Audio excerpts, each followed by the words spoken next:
proses penyelenggaraan pengamanan dan pengaturan lalu lintas.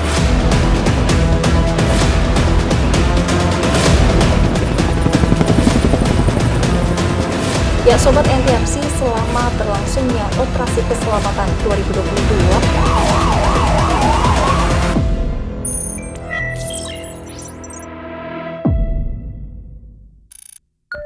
kecelakaan yang melibatkan kendaraan besar seperti truk belakangan ini marak terjadi. Penyebabnya beragam, mulai dari kelebihan muatan atau overdimension, overload atau odol, remblong, hingga kelalaian dari pengemudi. Tak sedikit korban jiwa melayang yang ditimbulkan dari kecelakaan maut truk odol. Lakukan antisipasi dengan mengecek fisik kendaraan sebelum mengemudi. Berikut selengkapnya liputan khusus tim redaksi NTMC Polri bersama Arlini Widiasari.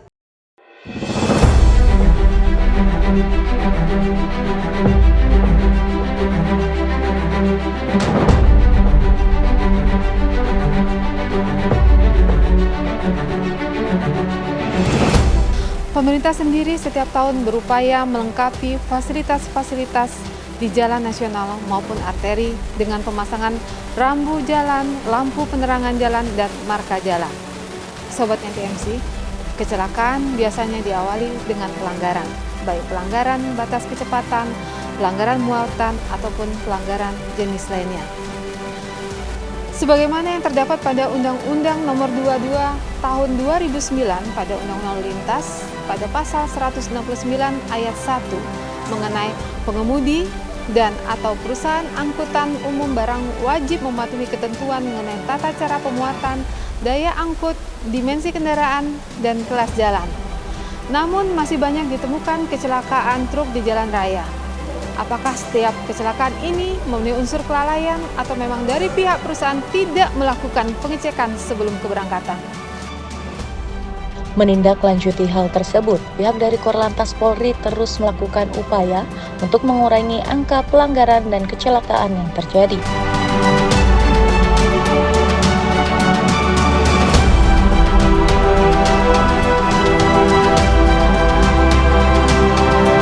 Memang masih didapati banyak sekali kendaraan-kendaraan yang melebihi kapasitas daya muatnya, termasuk juga dimensi seperti yang kita lihat di lapangan.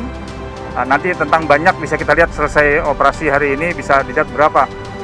Yang menariknya ternyata kita tidak hanya berhadapan dengan fisik kendaraan itu melebihi kapasitas muatan dan overdimensinya. Faktor remblong juga dapat terjadi akibat overdimension overloading, di mana banyaknya pengendara truk yang membawa muatan melebihi batas kapasitas yang sudah ditentukan. Kendaraan yang kita jaring di sini ini melanggar muatan atau overloading, ya. Dan ada beberapa kendaraan juga yang melanggar overdimensi. Ya, tadi kita cek ukuran dimensinya, ini ada yang melanggar. Menurut kami sih pihak pengemudi ya kalau emang aturannya seperti itu ya nggak masalah. Kita juga mungkin merasa nyaman dengan misal dari para angkutan barang itu pakai standar yang diatur sama pemerintah. Dalam mencegah dan mengurangi angka pelanggaran, Korlantas Polri turut andil dengan turun langsung ke lapangan untuk melakukan penimbangan dan pengukuran kendaraan. Bagi kendaraan yang kedapatan melanggar akan diberikan himbauan peringatan agar tidak lagi melakukan pelanggaran karena dapat membahayakan bagi pengguna jalan lainnya. Kali ini saya akan mengajak Sobat NTMC untuk melihat kecelakaan yang terjadi di Jalan Nasional Tegal Purwokerto, tepatnya di pertigaan Pagojengan. Salah satu contoh kecelakaan yang kali ini kita liput beserta korban dan pelakunya terjadi di Jalan Nasional Tegal Purwokerto, tepatnya di pertigaan Pagojengan, di mana kecelakaan ini melibatkan kendaraan truk muatan gandum curah yang mengalami remblong sehingga menabrak bis Mitsubishi Microbus.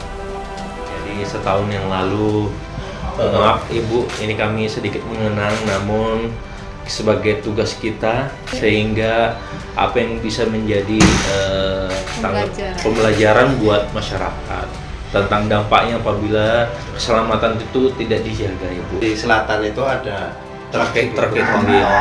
remnya blong, yang seharusnya seharusnya dia balik ke kanan dengan ke arah jalan lingkar, itu mungkin tidak kuat, terus bablas nabrak pembatas jalan. Nah kebetulan suaminya ini itu dari utara, Pak. Jadi gambarnya itu kan ke sini dia menghindar, trontonnya ini ke sini, terus karena melihat ini balik ke sini, sehingga ini dibalikan ke sini lagi, Pak. Betul Pak. Nah itu begitu loh saya anunya, makanya ya mikronya juga kemudian ini kan posisi kan kayak dipuntir ini. Betul. Makanya yang kena terjepit lagi tuh Pak.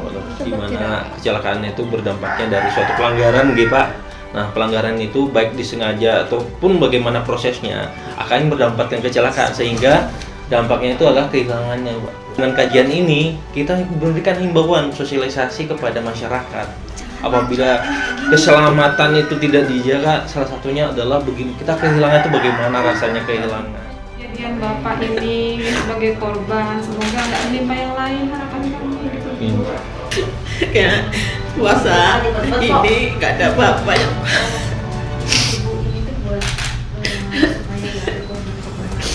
kalau sih nggak bakal pulang ya putra saya yang khusus, tapi yang pos.